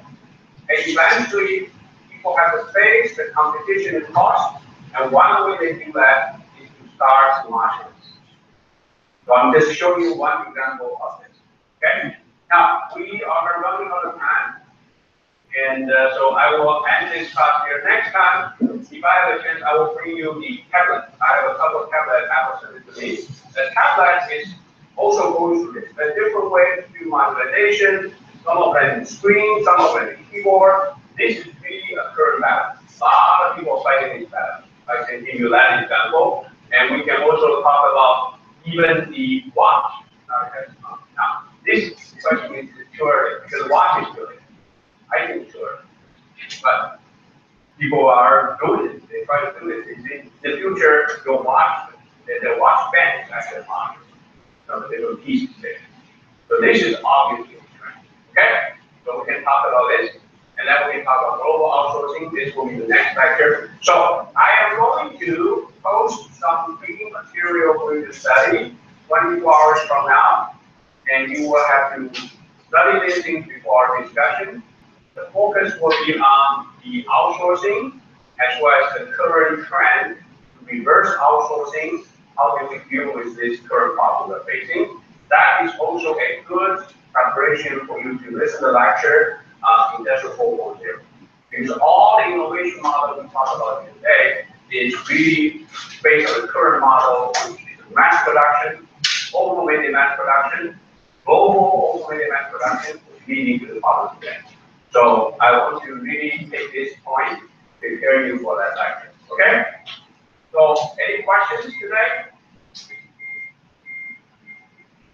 Okay, if you have no questions, we will end the class and we'll see everybody next time. Okay, bye-bye. Thank you. 你们不知道我们今天这堂课这是非常重要。刚才他谈到说 modulation， 因为你现在还是在成绩阶段。他刚提到电动车，那电动车现在最大的挑战是在 modulation， 因为比如说他刚才的那个电池啊、马达啦、控制器啦、converter 啦，这些东西呢，现在每一个产品呢都在不同的阶段。有的已经是接近的，已经超过performance动能在。比如说像他这边讲说，电动车只有一些 onboard charger 嘛，就是那个充电的，那都已经超过动能在，现在已经进到5码。但是 DC 也是会非常靠近5码。有的人呢，现在